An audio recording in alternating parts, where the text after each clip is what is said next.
Well, hello there, all you gutsy SIBOs, solopreneurs, entrepreneurs, and business owners out there. Today's video, I'm going to talk a little bit about a term that's been co-opted by much larger businesses that, to be perfectly frank, really just don't know what they're doing with this word.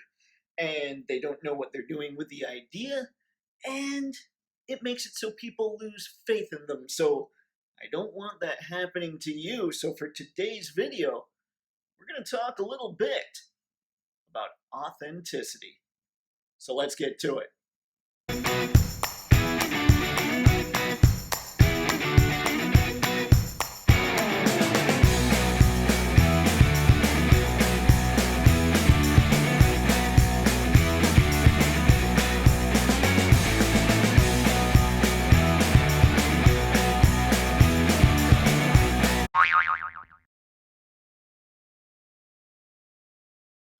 So, how is it the bigger brands are kind of blowing the word authenticity for the rest of us? They do ridiculous things. They set up groups and they try to decide, man, okay, let's get some people together so we can find out how we should be authentic this week. Yeah, I don't know if you're like me, but you can hear that and think to yourself, there's really not much authentic about that. That's basically not authenticity, that's pandering. And nobody's gonna dig pandering, especially when it's pandering disguised as authenticity. And so for this next part, I'm gonna talk a little bit about why authenticity is it's kind of a big deal.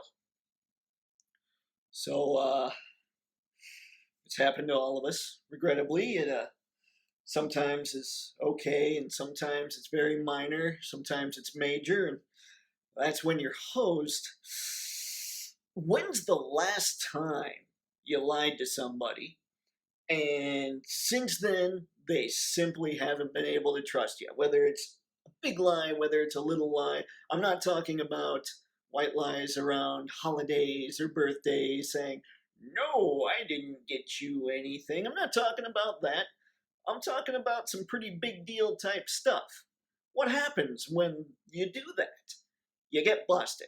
And when you get busted, it takes a long time to gain that trust back, if that trust is ever brought back. That's why it's so big to be authentic. Use authenticity, since I was trying to go with authenticity by saying authentic. Yeah, really, I should edit these things more, but where would be the humor if I did that? But that's where a lot of businesses fail and brands fail, is they say one thing, they say they're this, and then you find out later on down the line that they're not that at all. And suddenly what happens is their clients, their customer base, even people on their team lose faith in the company. They no longer trust the company, because if they lied about who they are, well, what else are they lying about, even within the halls of their own business? You gotta be careful with that. And that's why authenticity is one of those things that I preach, that you really do need to use, and you really do need to actually be authentic and not just use it as a buzzword. So for this next part, I'm going to talk just a little bit about my approach to branding when it comes to authenticity. The Patreon people know it, and now you're going to get a little hint to it as well. So let's get cracking on that next part.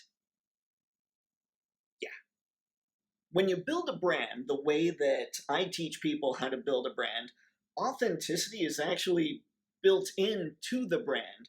You start with building the brand around the entrepreneur, the solopreneur, the business owner, so that it can't possibly be inauthentic, because it's built around who that person actually is. And as the brand grows and as that messaging gets out there, it's also dragging in people who really jibe with that authenticity, with who that entrepreneur is, whether it's people working on their team or whether it's people who are coming in to be clients.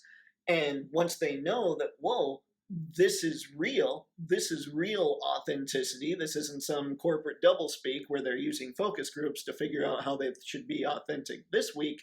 They trust you more and they want to do business with you a lot more. It's a big deal. Entrepreneurship is big, but it's even bigger once you have some authenticity behind you, not corporate authenticity, real authenticity. You.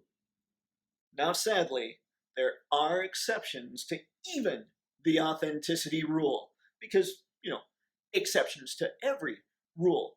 And those exceptions have nothing to do with the culture, who the brand is.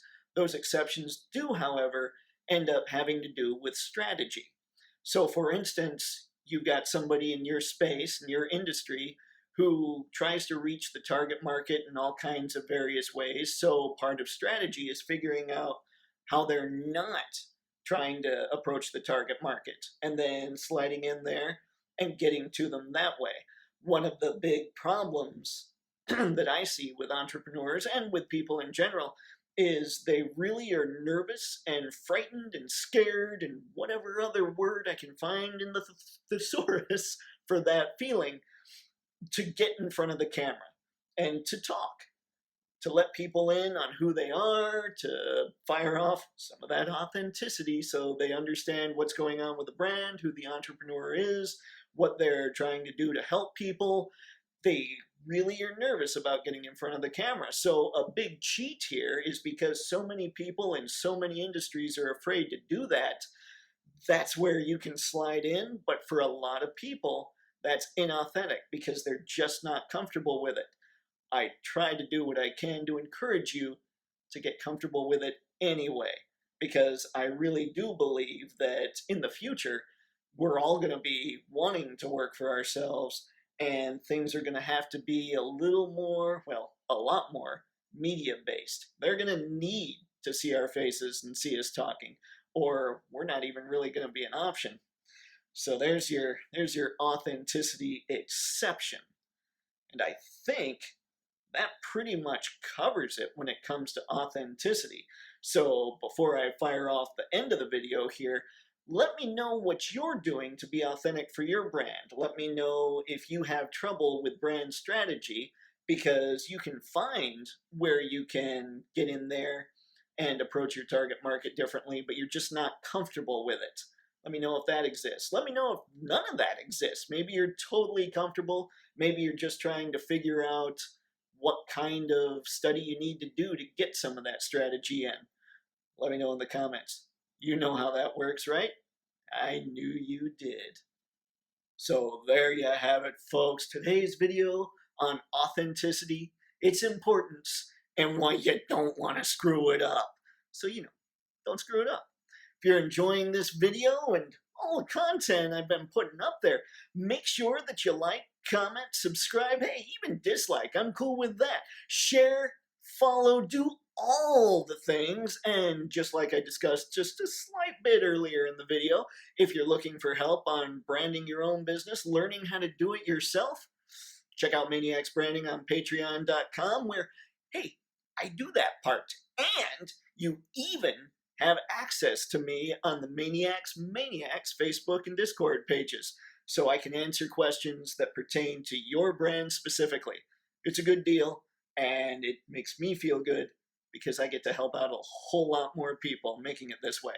So that's all I've got.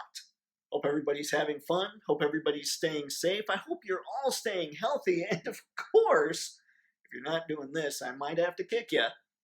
Stay gutsy, gang.